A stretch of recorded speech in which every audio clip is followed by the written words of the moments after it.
I'm Carol Stensrud, and I am a consultant and the lead teacher in the New Media Arts Project of VSA, Texas.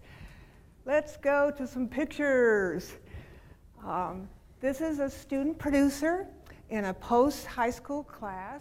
We're starting to learn about filmmaking and storytellings and character development through puppetry. We're talking about what kind of films do you like? Genres. It happened to be horror films that year, 3 years ago, and it still is.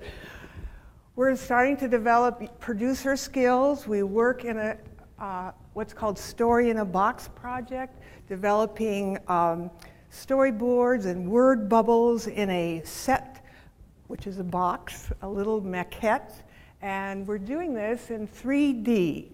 Why? Because a student in the class is totally blind. All the students also are on the autism spectrum, so they all have significant disabilities. He's learning to do a story in 3D tactile vision. So although this is very low tech, it's a very successful project, we learn as a group PowerPoint, which is a new skill for some and not so new for others. So it's team leadership, and we develop a title and a credit, and we premiere in a showcase where we do audio description, voiceover, and sound effects, all by the crowd, the students in the class. Link events are industry-related site visits that are pre-prepared to be universally designed for the students so that they actually get something out of it. It's not just a lot of blah, blah, blah. We show up at Apple as visitors for a workshop, and the student is learning about text-to-voice. We also asked the store manager if we could have a little in-service on the new Apple accessibility features. And sure enough, his father, the manager, was also blind. So he knew exactly what I was talking about. So we learned that the iPads can speak Spanish, which most of the students do. We had so much fun, they had to throw us out. And that's become a regular Link event for us. So what's the problem? Students with disabilities, for the majority, not everyone, but for the majority, face grim futures. And this has been true since I've started in this field of inclusion for the last 40 years. No matter what we do in school, 80% of the students will be unemployed, 1 in 3 will be isolated, either at home, in a group home, or even in an institution. Not good outcomes. So, what are we doing about it? Well, when I first joined VSA, Texas, I was a consultant on a project called Careers in the Creative Industries. And so VSA is an art organization, and we started to develop careers, not just fun, but how about careers? And I was looking into best practice models in mentoring. And guess what we found? Apprenticeships and internships work. They work for all types of people and all types of professions. So I was teaching this apprenticeship in the arts for teens in the summer, and we were doing theater and we were doing art, and all that is fine. But I found out that the students loved media.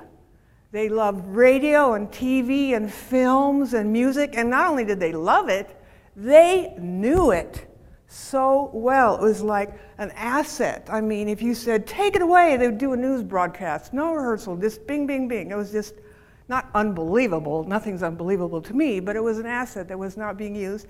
I looked around, and boom, the birth of the New Media Arts Project, VSA, Texas.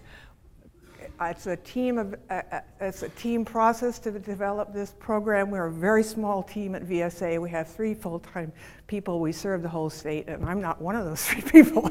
So we work hard at what we do. New media arts is defined by me, and I'm not a techie, so new media was digital camera, digital film, complementary web, and computer skills.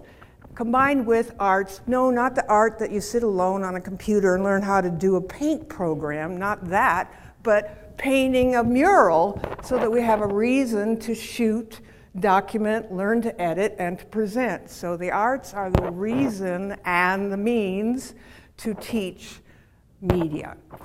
So, why new media? It's a place for success. If you know the students that I teach, they are failing in reading, writing, arithmetic. The majority of the students that our programs touch are not on any academic path, meaning they're in life skill and those kinds of programs that you would know at a school are kind of at the lowest rank. And nobody knows these kids, really, and no one ever celebrates them. They are great actors, they are great idea people, they're so creative. It's just they can't read and write. So what? I don't think we're going to have to in the future, really. I mean, these are going to be skills that are just done for us, you know. Why media? Place for success. I want to tell you a story. This woman is on a field trip or one of those link events last summer in one of my filmmaking classes. We're visiting a community radio station in Austin. It's one of my favorite props. It's a fake microphone. You put it in front of everybody and they just take off. She is broadcasting from the radio station in simulation.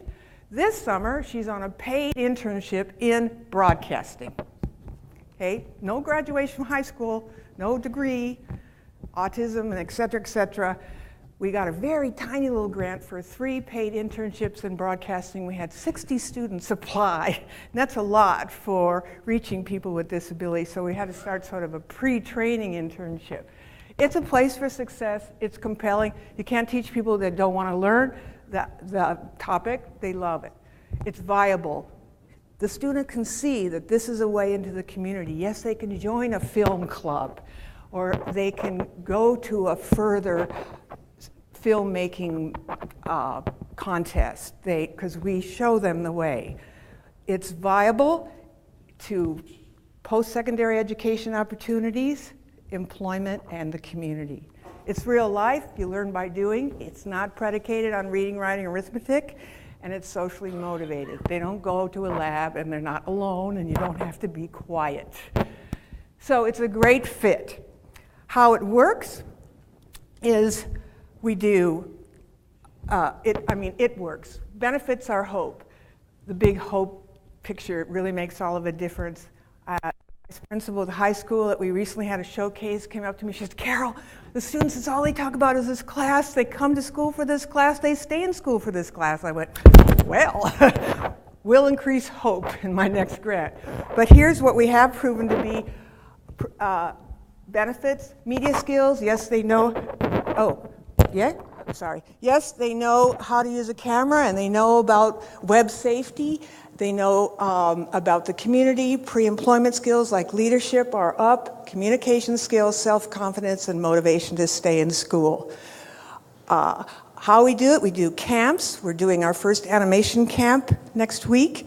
Courses, short and long, and they're all universally designed. Link events.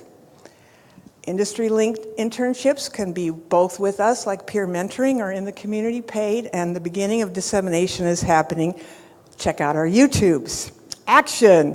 What do we need? We want to develop a high-tech curriculum to go along with our very low-tech curriculum and target it at 100 students in high school special ed over the next 2 years.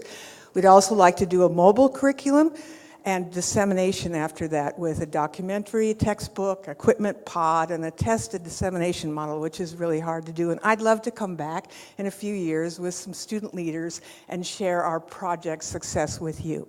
What we need is corporate sponsors desperately. We get a little public money. Grants are really hard to come by. It takes us more time and energy than we actually get back often, and it's just not sustainable.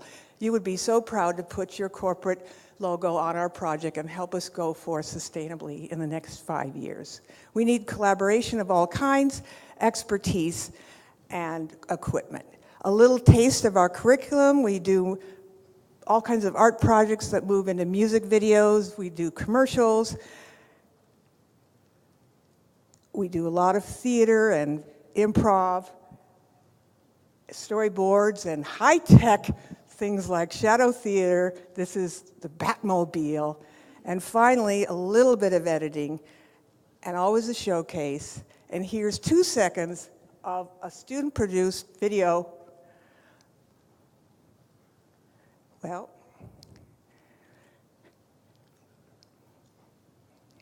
no, it doesn't happen.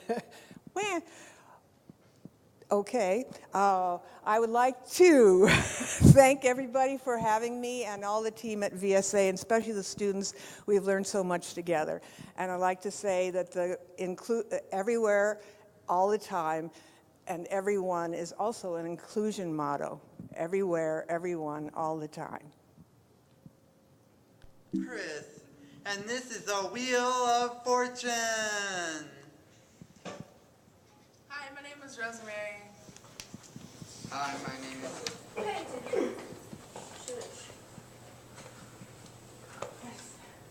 Do the shot.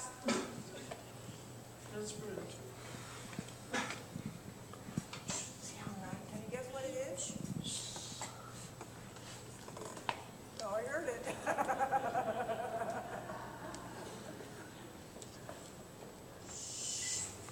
Action. What game is this?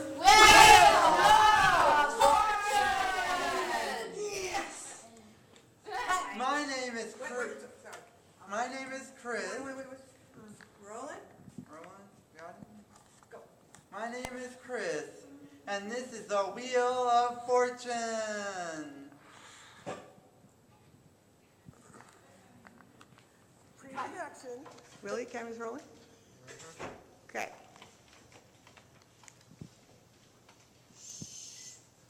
Action. What game is this?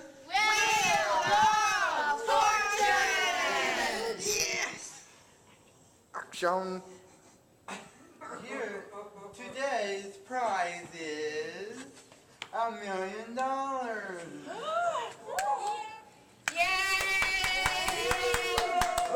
Bankrupt. I'll